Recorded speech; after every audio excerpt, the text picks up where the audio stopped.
joining us now, she is a investigative journalist, and she's been on this show a number of times before. She's a friend of the show. Tina Dupuy, thank you so much for joining us today. I made sure to say Dupuy. No, thanks, Binder. There we go. See, I did it. You did it too. It right. Yep. Well, I know. There's this conservative show that calls you calls you Duppy or something because they don't know what they're doing over there. Yeah. No, it's a mystery. I mean, who produces that crap? Yeah, really? It's horrible. And the egotistical maniac that runs the show, the what is he? The Deuce or something? Jeez, that guy. Right. Exactly. Psychopath. It's so interesting how similar he is to Sam. No, I think that guy pays his producers well. Connect the dots, people. So, Tina, thank you for coming on the show today.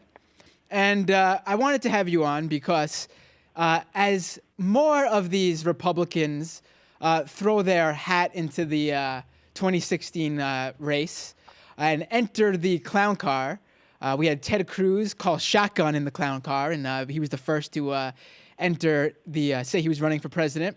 And since then, we've had Rand Paul, we've had Marco Rubio, and we're over a year and a half away from this. So I wanted to have you on because you had a piece, a column that you wrote called A New Era of Televangelists. And I thought that was a great way to approach what the majority of these guys are really doing and what they're looking to get out of this. Go into it, please. Well, I thought that it was completely appropriate for the launch of the GOP's bid for the White House was hosted by the spoils of televangelism. That they met at that it was Ted Cruz at Jerry Falwell's Liberty University that was founded with the principle of kind of creating an army of evangelicals who could take over the world and whatever that would entail. So I thought that was the perfect place that Ted Cruz was not in his home state of Texas, that he was in fact at Liberty University with students who were mandated to go and who are really used to being preached at. For that to kind of for the optics of the 2016 GOP the Grand Old Party's bid to take over the White House, and I think now and kind of solidified, especially this term, this kind of also ran industrial complex that we have on the right wing. Unfortunately, and much to my chagrin, the liberals and Democrats do not take care of their kind of talking heads on the left. I wish they would, but they really, you can become a very wealthy person, yes, just teasing that you want to be president. This kind of started, in my estimate, with Pat Robertson, who kind of, talking about, failing up. He kind of, he became this kind of icon, but he ran for president in 1988 and really was, the die was cast with Newt Gingrich, mm-hmm, who, just kind of by teasing that he is going to maybe, try to become the next president of the United States, has made himself an incredibly wealthy man. Now, what I find interesting is you bring up Pat Robertson. I mean, he, like you said, he really was the original. I mean, he's still out there, basically as one of the main figures of this religious right. I mean, he's the king of religious right media. He has his own network, and I mean, he espouses this stuff, these religious right talking points, and it all started from when he announced his run. You bring up another televangelist who in 1986 you said, Oral Roberts. Why don't you tell us about that? Well, I mean, so this is the kind of formula that televangelists were doing in the 80s. In the 80s was the golden era of televangelism because America had always had preachers and we'd always had snake oil salesmen, but in the 1980s we had for the first time cable television. So they were kind of able to merge this showbiz glitz with the Christian message and be on television 24 hours a day and be able to fundraise to a national audience instead of a local audience. So they just became a staple of pop culture and of the national dialogue. But famously, Oral Roberts in 1986 said that if he didn't get if his ministry failed to raise $8 million, the Lord would call him home. Meaning, if he didn't get enough money from the people watching at home, he was going to die, and God was going to kill him. And this was so powerful that he raised $9.1 million and then lived another 20 years. So the formula works. Do you think that being that the type of people, the personality traits that would allow you to sort of fall into what these televangelists sell? Because I mean, I know a lot of I guess you could call them legitimate, regular Christian pastors. A lot of them are not cool with what these televangelists do. True people of faith, they realize that, these televangelists are basically lining their pockets in the name of the Lord. And do you think, though, that the certain personality trait that's drawn to these televangelists over, just your regular pastor preaching at a church, do you think that's why perhaps the right wing has moved further to this religious right and sort of tries to appeal more and more to them when running for office to try to get their money because they know that these people will fall for it? Yeah, I think that they're trying to. Evangelicals are obviously very loyal, and they're not the voting bloc that they used to be, which is like the first issue. The second issue is that they're able, when you're courting the evangelical vote, you kind of you don't have to be tethered to any kind of reality because you can say whatever you want, and you can sell this kind of version of the Garden of Eden, right? Because in the very distant or in the very near past, we were all better and everything was better, and all we have to do is get back to there, and everyone will be happier, more Christ-like, whatever. And so it's this kind of it's a very similar message that televangelists use, actual televangelists, where if you just give your money and support this and support it with your finances and with your heart, then we will all be able to have this kind of revolution and change everything for the better. And it's some of the same. It's the same tropes that you will hear over and over again with the current GOP crop, and really kind of I think that Ted Cruz is definitely the best at this, and that's the kind of message that you'll see with just regular TV personalities who are not trying to gain any kind of power in the White House. I mean, it's interesting because there was a poll that came out today, I believe, that I saw that basically it polled Democrats and it found that a 2-to-1 margin, Democrats feel that America should come first when dealing with what's best for America and Israel. And then it's the complete reverse when it comes to Republicans. They believe Israel should come first. And I mean, we're a country of 83%, 83% of this country is Christian. And I mean, we know these evangelicals, what they believe in terms of why they're supportive of Israel, why, the history of why they supported Israel. No, you should probably, for the people who don't know, it's like their pro-Semitism is actually much creepier than they actually say out loud. It has to do with their doomsday prophet, exactly, or their doomsday prophecy, where it's not that they have an affinity for the Jewish people and whatever you could possibly come up with to be pro-Semitic, like whatever. But what they actually believe is that if all of the Jews return to Israel, then it's the second coming. Is that it? Yes, exactly. Because my personal doomsday, or the doomsday cult that I was born in, is a little bit different than modern evangelicals, and sometimes I conflate them. So correct me if I'm wrong. No, you're right.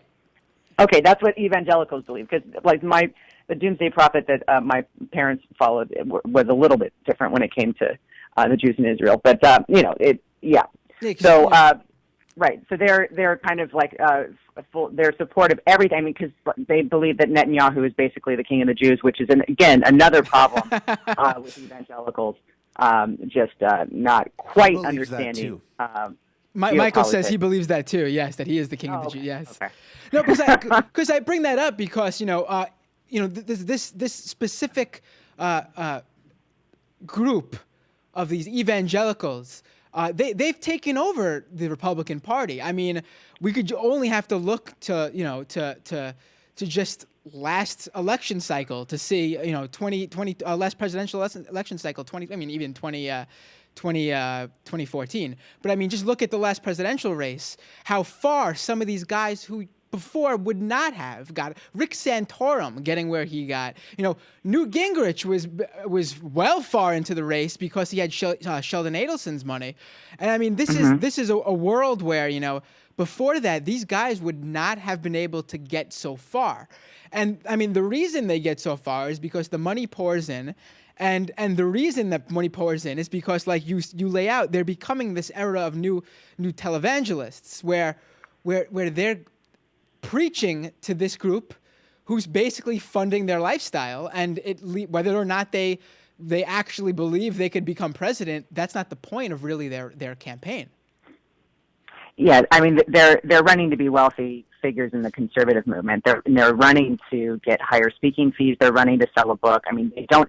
The problem with having actual power is you end up like Barack Obama, who has to actually compromise and talk to both sides and do all the things that Republicans don't want to do. I mean, they want to throw rocks. I mean, just look at Congress.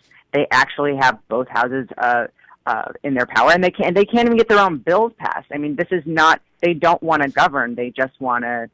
They just want to complain and talk about how great it would be if they were actually in power. Once they get into power, it turns into a disaster like we've seen before. But just to add to your point, and I think that this needs to be a real sticking point and real conversation during this presidential election, is not whitewashing what Jeb Bush, not whitewashing what his family has done to the country, but also not whitewashing what he did to a woman named Terry Schiavo. And that was an evangelical issue, and that was a national issue that just got to just absurd proportions with evangelicals. And you can go and Google these pictures, praying for and crying and having a protest for the life of Terry Schiavo, who'd been in a vegetative state at the time. I believe it was like 15 years. And her husband wanted to abide by her wishes and take her off life support, and of course the family didn't, and so it turned into an entire country, or every evangelical in the country decided that they were going to have an opinion on this and err on the side against her wishes and against her husband's wishes, and instead side with the state, interfering in a very private drama. I mean, this was disgusting, and Jeb Bush has not recanted. He continues to say that he made the right decision, but it is chilling and frightening to think that a governor of any state, let alone a president, should and the president of the United States, actually, I mean, he was more attentive to Terry Schiavo's needs than to any of the victims of Hurricane Katrina. It took him 3 days to actually pay attention to what was going on in New Orleans, while there were more people the most Americans who died in a natural disaster since the advent of the helicopter. And for whatever reason, George Bush got onto Air Force One to go to Washington to save Terry Schiavo when her life had ended effectively 15 years prior. And we need to remember why this happened, and it was because of the evangelical thread of the Republican Party. I mean, it's interesting to see because, previously, like we just talked about, you gave a little bit of a history of, televangelism, and but then even though in the 80s when, even when it was like you said, it was the golden age for televangelists. But even then, I feel like, except for that specific group, they were sort of like, an outlier in terms of like the mainstream. But now we see with, these politicians, especially on the, specifically on the right, I should say, grabbing this televangelism style and delivery and profile and who they're appealing to, and then you see the media, I mean, I know it's Fox News, but I mean, this plays into it all. You have Bill O'Reilly out there recently. I mean, he's always been like this, but he's really doubling down where he's talking about how Christians and especially Christian white men are being persecuted in this country. And, the persecution complex feeds into this. And it grows and it gives the support. And it's weird to see in this era of like the internet, this televangelism style take even a step up. I thought, when I watch like, those televangelists on TV, the ones that are still on TV, it's sort of like, you're flipping through channels, you see them on the paid programming or whatever, and it's sort of a joke, But it's weird to see how it's grown to that specific base.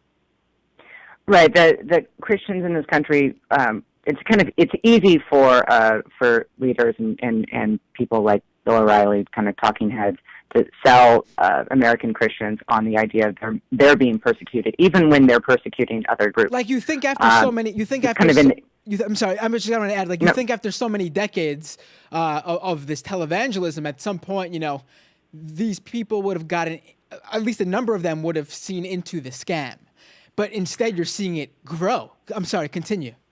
No, I think that this is part of the Christian ethos, right? I mean, they're literally worshiping a martyr, and someone who was tortured and murdered for standing up against the establishment. So if you are a Christian, you are quite literally someone who identifies with this plight in life, and whether or not it's true, you still you have a personal relationship.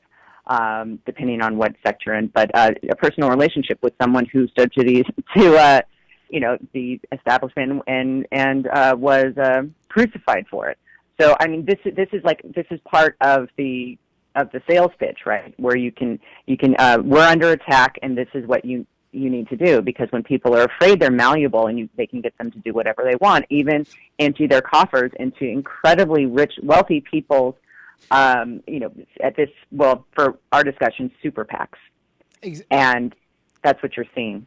Exactly. I mean, that's really the reason why this should be talked about in terms of I know like I mentioned up top, the election is far away, but the issue of money in politics and getting it out is something that will really solve so many of these issues and problems with our system.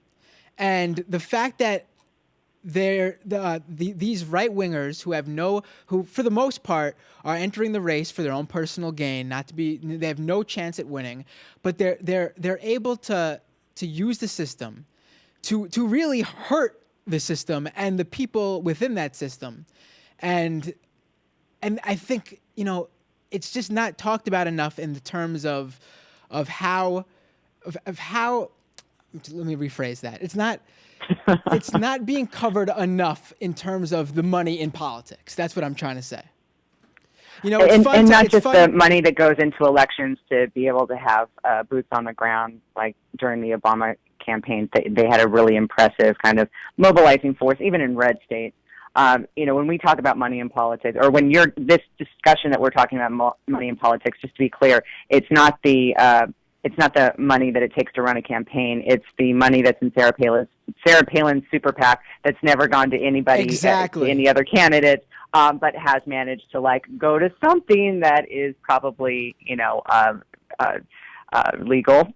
Because now everything is. I mean, I think that was the best thing that Stephen Colbert did was show us how to make a super PAC and just put another piece of paper onto a regular PAC, and then you have a super PAC, and you kind of can do whatever you want with it. What's amazing is not what is illegal that's happening; it's what is legal. Exactly. Yes. That is happening, and how that is so unethical and so immoral and should not be legal, but totally is, and we just kind of have come to accept it. Tina Dupuy, follow her on Twitter at Tina Dupuy. Her website, tinadupuy.com. That's DUPUY. You like that, Tina? Thank you. I like that. Thank you so much for joining us today. I look forward to talking to you again soon. And I look Thank forward. you, Queens.